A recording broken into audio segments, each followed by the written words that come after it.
अस्सलाम वालेकुम। भोपाल के क़ाज़ियों और उलमा की जानिब से जो ऐलान आया है, ये एक इंतहाई अहम और तारीख़ी ऐलान इसको कहा जा सकता है। काश हैदराबाद के उलमा, क़ाज़ी हज़रात और मशाइख़ीन भी इसको फॉलो करें। चंद एक अहम बातें मैं अर्ज़ कर दूँ कि देखिए, इस्लाम में क़ाज़ी की जो पोजीशन है वो कलीदी हैसियत है, वो की पोजीशन है। अगर क़ाज़ी के जो इस्लाम में हैसियत दी गई है वो नाफिज़ हो जाए तो ना मुसलमानों का कोई कोर्ट में केस जाएगा, ना पुलिस स्टेशन में जाएगा, ना तलाक़ और खुला के इतने झगड़े होंगे, क्योंकि क़ाज़ी ही शरीयत की हिफाजत का मुकम्मल ज़िम्मेदार है। और चूँकि अंग्रेज़ ने 1872 1857 के बाद क्या हुआ, एक तवील दास्तान है, हमारी वीडियोज़ और बुक्स में ये चीज़ है, वो बाद में देख लीजिए आप। क़ाज़ी की हैसियत को ख़त्म करने वाला सबसे पहले अंग्रेज़ है, जिसने 1888 में क़ाज़ी के तमाम जो उसके पावर्स थे वो ख़त्म कर दिया। उसके बाद 1947 तक, पर्टिकुलरली 1937 में जब क़ाज़ी एक्ट आया, उसमें भी मुस्लिम पर्सन लॉ के हुकूक़ तो दिए गए, लेकिन क़ाज़ी के जितने इख्तियार थे वो ख़त्म कर दिए गए। आज का क़ाज़ी सिर्फ़ निकाह पढ़ा सकता है, तलाक़ या खुला के पेपर पे साइन करवा सकता है, वो भी उसकी अपनी मर्ज़ी से नहीं। क़ाज़ी की इख्तियारात को मुकम्मल तौर पर ख़त्म कर दिया गया है। लेकिन भोपाल में सिचुएशन ज़रा डिफरेंट है। वहाँ पर क़ाज़ी हज़रात चूँकि वो पर्सनली मोटिवेटेड लोग हैं, डायनामिक लोग हैं, बिलख़ुसूस जनाब सैयद मुश्ताक़ नदवी साहब, ये एक इंतहाई जहेज़ के ख़िलाफ़ तो इंतहाई मुतहरक आदमी हैं। सोशल रिफॉर्म सोसाइटी के बहुत ही क़दरदानों में, बहुत ही चाहने वालों में है। वो मुस्तक़िल कोशिश करते रहे, हम उनसे टच में रहे हैं।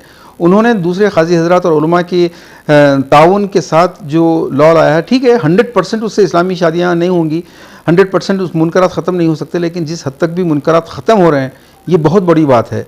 अब हैदराबाद में चूँकि एक तो मसलकों की तक़सीम बहुत ज़्यादा है, फिर सियासी पार्टियों का क़ाज़ी हज़रात, पहले सिर्फ एक सदर क़ाज़ी था सिटी का, अब 4 सदर क़ाज़ी हो गए हैं। इसके अंदर पॉलिटिक्स है और इसके अंदर रुश्वत बहुत ज़्यादा चलती है, क्योंकि एक जो क़ाज़ी होता है वो औक़ाफ़ से निकाह नामा 50 रुपये में लेता है, फर्दर नायब क़ाज़ियों को 5-5 हज़ार में बेचता है, फिर हर नायब क़ाज़ी के नायब, उसके नायब, उसके नायब, उसके नायब, इसका सिलसिला जितना आगे बढ़ता चला जाता है।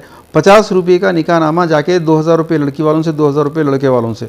गुंटूर में कोई शादी का निकाह जो है क़ाज़ी 5000 रुपये से कम में नहीं पढ़ाता है, और कर्नूल में जाइए वहाँ पर 3000 रुपये रेट है। हर जगह निकाह को टोटली एक कमर्शियल चीज़ बना देना, ये गैर मुस्लिम के पंडितों पुरोहितों का तरीक़ा अपना कर शादी के निकाह के पैसे वसूल करना इस्लाम में कुछ नहीं था।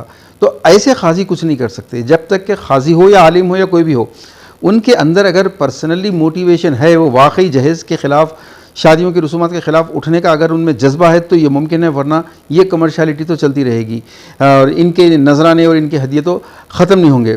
जो दूसरी बात यह है कि क़ाज़ी की जो पोजीशन है इस्लाम में, अगर वो क़ाज़ी हज़रात ख़ुद समझ जाएँ तो आज का जो निकाह है, देखिए फ़िक़ही तौर पर वली 2 गवाह की मौजूदगी में ईजाब व क़बूल अगर हो गया, निकाह हो गया, क़ाज़ी साहब ने पैसे लेके चले गए, सारे लोग एक दूसरे को मुबारकबाद दे रहे हैं।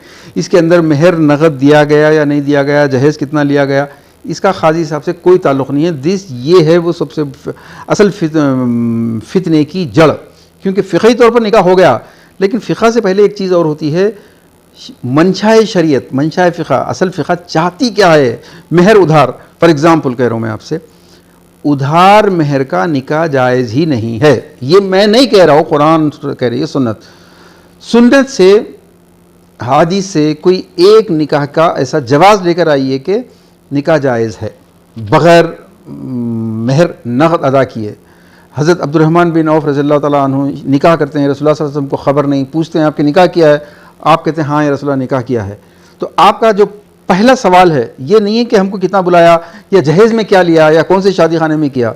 सवाल नबी सल्लल्लाहु अलैहि वसल्लम का ये है कि मेहर कितना दिया, ये होता है। हज़रत अली को अपनी बेटी का पैगाम देते हैं रसूलुल्लाह सल्लल्लाहु अलैहि वसल्लम, 1 पॉइंट एजेंडा बातचीत का, मेहर, अपनी कीमती चीज़ बेचो। हज़रत खदीजा रज़ियल्लाहु तआला अन्हा की शादी की बातचीत का मरहला, अबू लहब, अबू तालिब, अबू जहल, ये सब जा रहे हैं बातचीत के लिए, 1 पॉइंट एजेंडा, मेहर क्या तय होगा, मेहर की बातचीत होती है। मेहर वो चीज़ है जो अगर अदा नहीं किए, ये वाजिब है, अगर अदा नहीं किए तो निकाह हलाल नहीं होता। तो मेहर का मतलब ये है कि औरत को दिया जाए, लिया नहीं जाए। जब मेहर के मामले में जहेज़ लेना शामिल हुआ तो ये मेहर नहीं है। अब ये मेहर अदा, इसकी शक्ल कुछ और हो गई है। 11,000 मेहर दे रहे हैं, 11 लाख की शादी ले रहे हैं, 51,000 मेहर दे रहे हैं, 51 लाख की शादी ले रहे हैं। This is not Mehar, this is something else. ये मेहर नहीं है। अब ये मेहर अदा किए बगैर निकाह हलाल हुआ, अब उस औरत को टच करना हलाल हुआ या नहीं हुआ, ये उलमा समझें। मंशा शरीयत ये कहती है। ये है क़ाज़ियों का जिम्मेदारी कि वो किस तरीके से एक नाजायज़ रिश्ते को क़ायम कर रहे हैं, कैसे एग्रीमेंट बना रहे हैं। फिर अक़्द बढ़ाते हैं हमारे क़ाज़ी हज़रात, इनको अक़्द के माने नहीं मालूम अभी तक के। अगर अक़्द के माने मालूम हो जाएं और शरीयत का हुक्म देखें तो ये अक़्द है ही नहीं, क्योंकि एक कॉमन सेंस 10th या इंटरमीडिएट का बच्चा भी बताएगा। अक़्द के माने हैं एग्रीमेंट। सऊदी में रहने वाले अक़्द के माने समझते हैं अक़्द इजार, किराए का एग्रीमेंट, हर एक चीज़ एग्रीमेंट होता है। अक़्द के माने एग्रीमेंट, दो पार्टियां जिन बातों के लिए लेन देन के लिए एग्री होती हैं उसको कहते हैं अक़्द, और दोनों का अनाउंसमेंट होना, दोनों के सिग्नेचर होना, उसको कहते हैं अक़्द। अब आपके पास क़ाज़ी साहब आते हैं, लड़का मेहर दे रहा है, इतने सुर्ख दीनार दे रहा है, उसका ऐलान तो कर रहे हैं, लेकिन ले क्या रहा है उसका ऐलान ही नहीं होता। ये कहाँ का होता है? ये तो एग्रीमेंट है ही नहीं। जबकि मेहर के ऊपर बातचीत सिर्फ 2-3 जुमलों में ख़त्म हो जाती है, लेकिन लड़की वालों से कितने लोगों का खाना लिया जाएगा, गोल्ड कितना होगा, जहेज़ कितना होगा, 4-4 मीटिंगें होती हैं, बीच में ब्रोकर्स के कमीशन होते हैं। वो चीज़ जो एग्रीमेंट का सबसे मोस्ट इंपॉर्टेंट पार्ट है, उसको तो एग्रीमेंट बयान ही नहीं करते ना लिखते हैं। ये अक्स कहाँ है? तो बहरहाल मैं बात को ख़त्म करता हूँ। भोपाल के क़ाज़ियों को हम सलाम करते हैं कि उन्होंने बहुत बड़ा काम किया है। अभी मज़ीद इसमें अगरचे की ज़रूरत है, लेकिन अवाम इसका भी साथ दे दे तो इंशाअल्लाह मुसलमानों की शादियाँ वो इस्लामी शादियाँ होंगी कि RSS जैसे लोग हमारी बच्चियों को भगा के नहीं लेके जाएंगे। ये सिर्फ जहेज़ की वजह से हो रहा है। आज मुसलमानों की गुर्बत और इफलास और प्रोस्टिट्यूशन जिस लेवल पर है, इसकी ज़िम्मेदारी RSS पे नहीं है, BJP पे नहीं है, दूसरे लोग डैमेज नहीं कर रहे। हमारे ये नौजवान, इनकी अम्मा, इनके वालिद, इनके दादा, ये जो शादियों में खाना वगैरह कंपलसरी करे हैं, इसकी वजह से होती है। आखिरी रिक्वेस्ट ये है अज़ीज़ान मोहतरम कि समाजी तंजीमें लाख काम करें। अल्लाह ने उलमा को जो मुकाम दिया है उसके ऊपर ये जो फ़ख्र करते हैं, गुरूर करते हैं, या जो भी फील करते हैं, इनको पहले ये समझना चाहिए कि इनकी पहली ज़िम्मेदारी ये है कि समाज की नाहमवारियों को दूर करें। शादियाँ ये सुन्नत के नाम पे क्या हो रहा है? सुन्नत तो घरों में बरकत लाती है, लेकिन एक घर में बरकत ही बरकत है। 11,000 रुपये मेहर दे के एक नौकरानी भी आ गई, 11 लाख का सामान भी आ गया, उस घर में तो बाहर ही बाहर है। लेकिन दूसरे घर में उस सुन्नत की तकमील के चक्कर में मुसीबत ही मुसीबत आ रही है, अजाब ही अजाब आ रहा है, घर बिक रहा है। लड़की का भाई कल से सब कुछ बहन के हक़ में दे के ऑटो चला रहा है, टैक्सी चला रहा है। आपकी पूरी कौम वॉचमैनों की कौम, मामूली बिल्डर्स की कौम, मामूली दुकान वालों की कौम। एक ही सुन्नत एक घर में बरकत ला रही है, दूसरी घर में मुसीबत। बखुदा ये सुन्नत नहीं है। इस सुन्नत की अज़मत को बहाल करना उलमा की ज़िम्मेदारी है, मशाइखीन की ज़िम्मेदारी है, और दानिशवरों की ज़िम्मेदारी है, ये क़ाज़ियों की ज़िम्मेदारी है। अगर इस ज़िम्मेदारी को पूरा नहीं कर रहे हैं, लेकिन कमर्शियलिटी के तौर पर मुर्शिद आके अपना लिफाफा लेके जा रहे हैं, आलिम साहब अपनी तकरीर कर रहे हैं और क़ाज़ी साहब अपनी फ़ीस ले लेके जा रहे हैं, अल्लाह के हुक्म को, अल्लाह के नबी की सुन्नत यानी निकाह को ये कमर्शियलिटी में चेंज करके सारे के सारे अपने फ़ायदे उठा रहे हैं और ख़ुशी से देने के नाम पे जो जायज़ कर रहे हैं, बखुदा दीन के साथ बहुत बड़ी बगावत कर रहे हैं। भोपाल के क़ाज़ियों को सलाम, और तमाम हैदराबाद के उलमा और क़ाज़ियों को और मशाइखीन से दरख्वास्त है कि भोपाल के क़ाज़ियों और भोपाल के उलमा से ये सबक लें और वो जज्बा यहाँ पैदा करें। यहाँ ज़्यादा ज़रूरत है।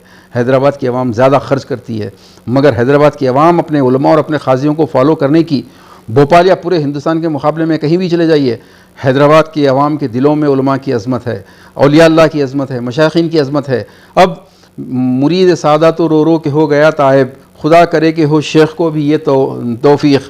लोग तैयार हैं आपको फॉलो करने के लिए, आप सही रहनुमाई फरमाएँ। व आखिर दावाना अनिल हम्दुलिल्लाहि रब्बिल आलमीन।